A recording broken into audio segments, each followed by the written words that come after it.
Right. Well, guys, welcome back to the Barebow Project. This is a different episode or a different type of episode. Instead, we have Barebow Project listener Nate Wallace. Nate is submitted some videos here for evaluation. And we, you know, I guess with my involvement with International Archery Institute and working with shooters from multiple kind of backgrounds in archery, and we're doing more and more of like archery forum classes and stuff like that, realizing that even if it's you help somebody and do a quick review and see that there's a few minor things that you can change, they can have a significant impact. So Nate volunteered for this trial version of the Barebow Project forum review. So we're going to take a couple segments, watch a couple clips, different angles, and see what's happening here in this forum. I did not talk to Nate, and I guess that's another thing that you can understand, that like when people ask like, hey, give me some forum review, or how's my forum post on social media, and you realize that you know I'm just giving you an overview of what I see. They don't always coincide with what's actually happening. When you're getting points of view from all over the internet, sometimes it can really lead people down rabbit holes. So I'm gonna click play. This is sort of on a loop. Looks like he's shooting multiple shots, and he actually cut the video so that it's just shot after shot after shot, which is great. Um, all in all, Nate's doing a lot of good stuff here. He's a constant shooter. He shoots the online tournaments. He likes the pressure. You know, he does a lot of online competitions, and is shooting in and out of himself. Right off the bat, I'll tell you, I see a lot of extra movement, and I'm going to annotate this just to discuss it. So I want you guys to watch from here and where the head starts. In the setup position, the head automatically comes back, and look at how far back the head moves in general. That is a significant amount. I'm gonna pause this, maybe. So, what we're seeing here is from the set position,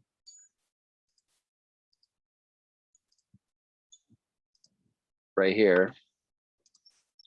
So he's in his set position. This is the position where you reset your posture. This is the position where you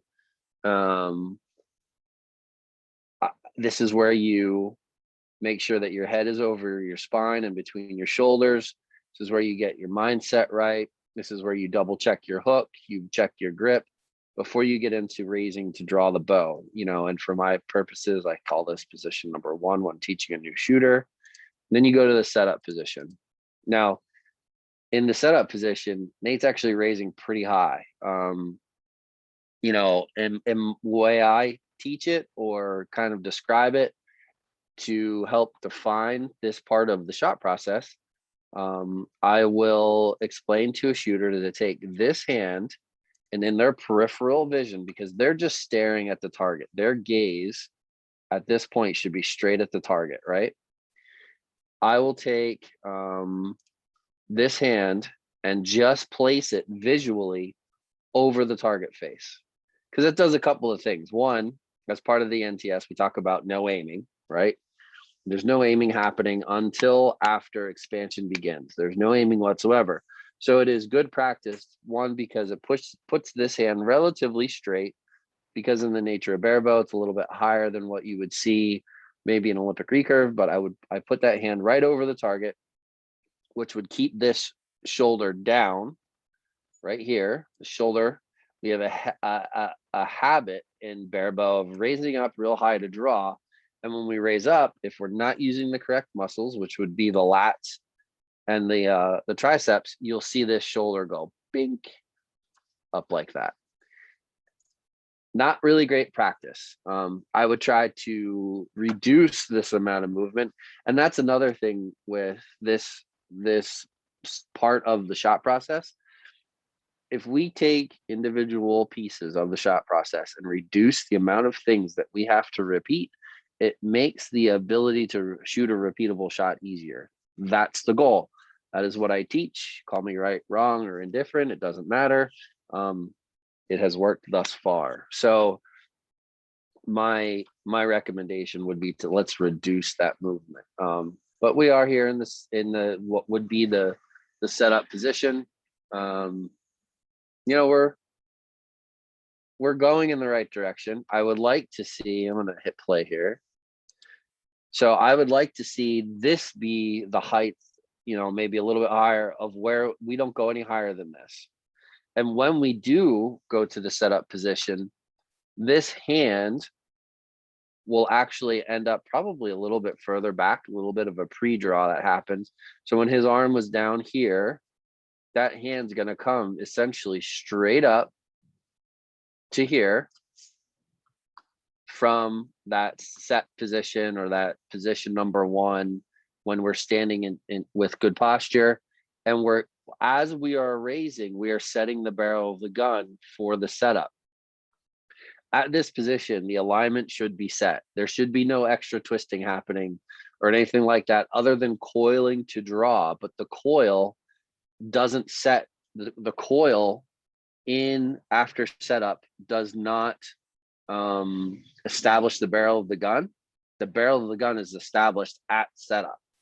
So we want to have this alignment from the wrist through the draw arm elbow, or the bow side elbow, through the bow side shoulder, all the way through. And if you're looking at from the backside to the shoulder, when we that overhead view, establishing the archer's wedge, we do that now. This is the point in the draw that happens. So let's let that play. Okay, all right. So and Nate, actually, I messaged him to invite him in for this review, just so he could be a part of the conversation. But that's okay. He did like, hey, I didn't realize how much I was leaning, and he leaned quite a bit. You can see that he is trying to get into alignment after he's drawing, and that's adding a huge variable. And are we going to do that at the same time every arrow? And that's where the struggle sort of comes, because we have to repeat this head movement like we quick talked about in the beginning. We have to repeat this head movement. We have to repeat this.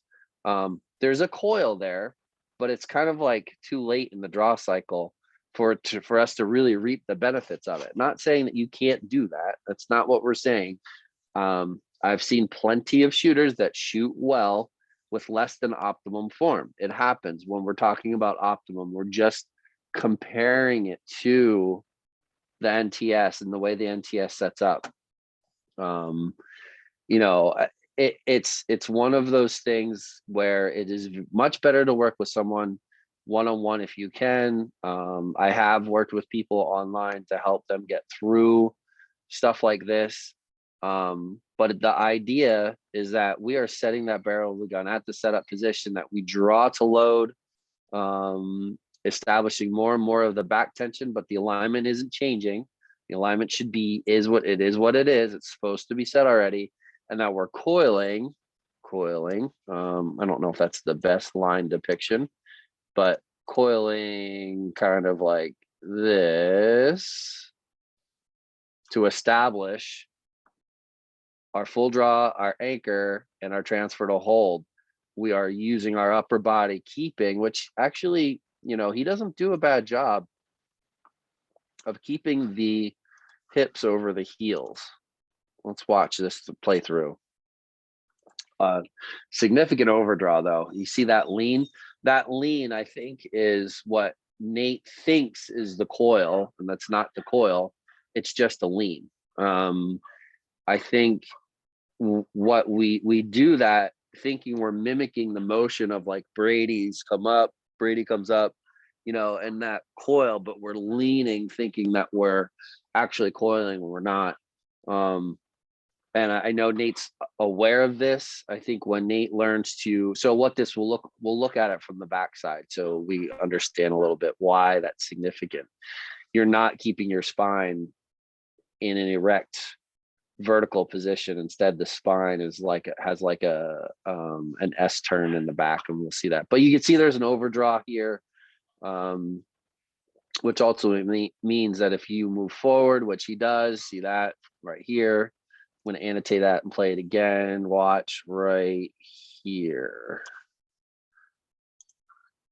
A little bit. Oh, hold on. Let's watch it again. Watch that right there. See that creeping forward right there? It's a loss of back tension, people. Comes into anchor, creeps forward, lots of facial contact.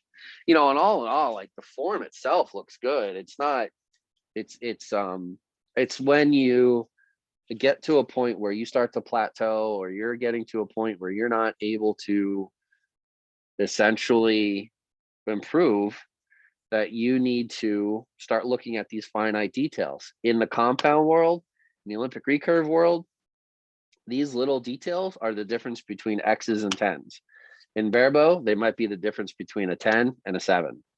But there's no doubt that Barebow shooters, as we progress and as we start to refine our shooting form and our knowledge around the shooting form and how to deal with the target panic, there's no doubt that we are going to see shooters get closer and closer to shooting perfect scores.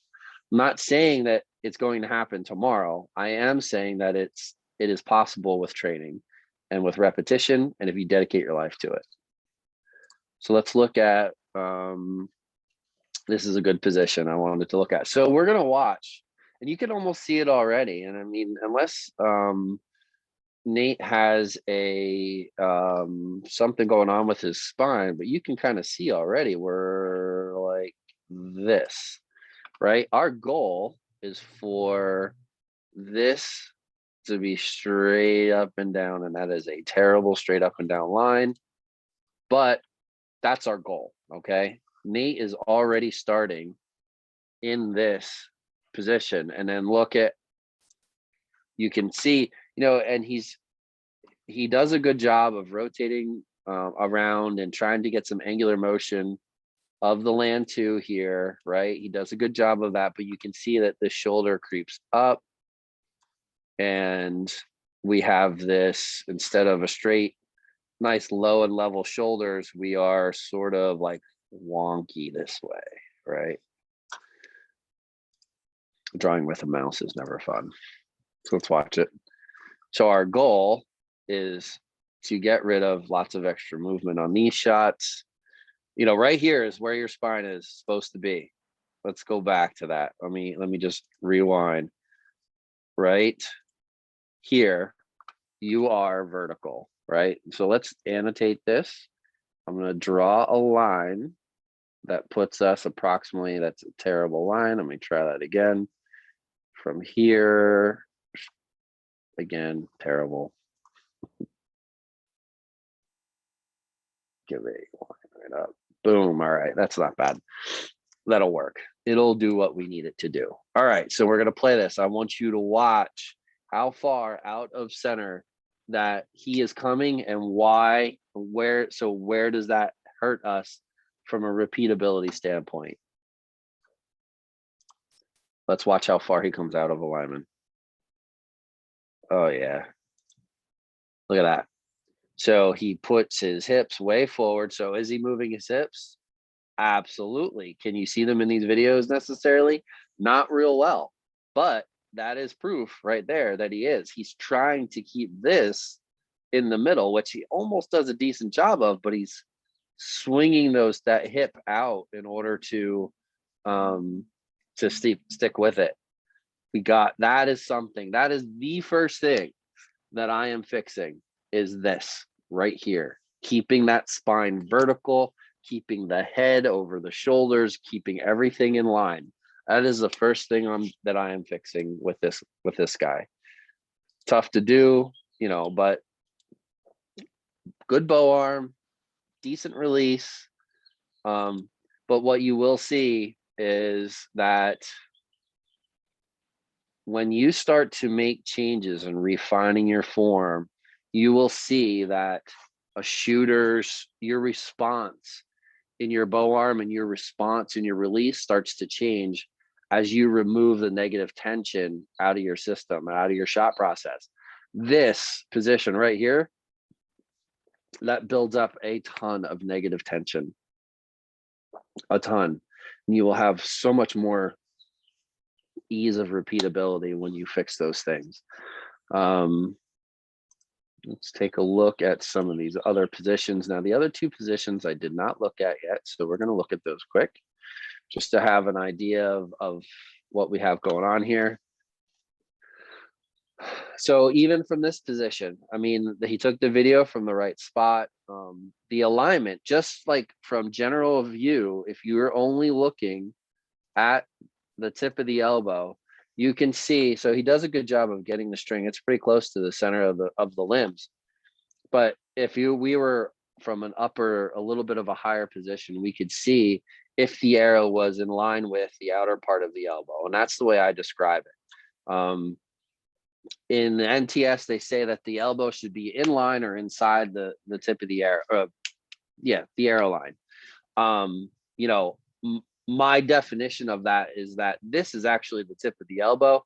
So if the arrow is in line with like the outer part of the forearm, like here, you are in that position. If your goal is to be as close to that as possible. Does it have to be absolutely perfect? Definitely not. Should you get as close to that as possible? Sure thing. And what that does is that ensures that you are able to get the land two is moving parallel to the shooting line, and you are using your back properly. If you're not in that position, you are not into your back. There's no question. There's no doubt. The further that you can over rotate and be too far as well. So, but that typically involves an overdraw and stuff like that. You can overdraw and still be out of alignment. A lot of times people overdraw because they think that gets them into alignment. It's the coil. It's the coil in the setup position through the draw to load and into anchor and transfer to hold. That is where the coil part really establishes the back tension and goes from, a 3/4 draw here in the setup position, and then through your entire process, and this hand comes straight back from the setup position. It is not this, people. Straight back into your draw to load, up into your anchor, transfer to hold, expand, and boom, shot breaks. The idea is to not add anything extra into the shot if you don't have to. I also think we got some hollow back going on here, but your back, as you saw from that last position, is all sorts of out of whack. So the hollow back is something that we would have to address after the posture. For those of you who don't know what that is, the hollow back is this shape right here, but even that looks a little bit like, it doesn't look as bad in this position, but it's because he's shifted his hips so far forward and his upper body so out of whack that it looks like it's okay. But in reality, when viewing it from that backside, you can see that it's not. Let's go to this overhead, kind of an overhead position. Love to know how you did this one. It looks like it's floating in like a, yeah. So even from this position, all in all, like if you didn't see all that other stuff, you would think like, oh man, this guy's form's really good. He's doing all the right stuff. Bow hands relaxed, hook looks decent, However, in this setup position, this does give us a good view of what we were suspected of. Setting the archer's wedge should go like this. At this point in time, that archer's wedge should be set. So this comes over, and then your arrow line right here comes straight back. We're going to go through his head, and you're in this position. I get up. That was ugly. Let's undo that last part. Straight back and then over. You're looking for your archer's wedge, right? You can see that his shoulder line is actually this way right now, more of a compound draw to load position, set up to draw to load position is what that looks like. So let's clear these out and watch this play through and see what we look like here. Yep. So again, now we don't look too bad here, right? If we just saw this still frame from this position, you can't see that. Remember, we had that S in the back. You can't see that from this position, can you? However, you could. And if you saw just a still frame, he kind of looks like he's got decent alignment here. It does look like he's got that straight arm, but is that enough? I think we're contorting our body to try to get this position. We're just doing it incorrectly.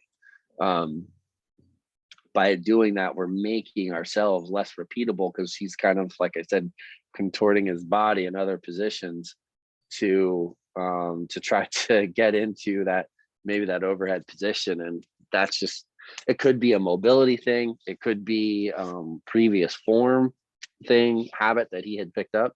But, so, you got a lot going on here, Nate. I think, all in all, your form isn't bad. There's an American flag blowing underneath my porch.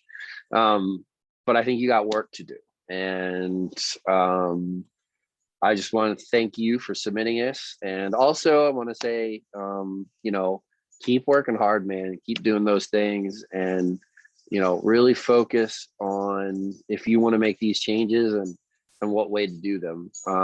You may need to get some oversight with a coach one-on-one, or do some online stuff. But I mean, all in all, you're doing some really good stuff, and you got a great setup there. I love the setup as far as your equipment, and don't take that the wrong way. Your other setup in the shooting position isn't too bad either, but you just need some refinement of those movements. So, all right, man, thank you so much for submitting your video.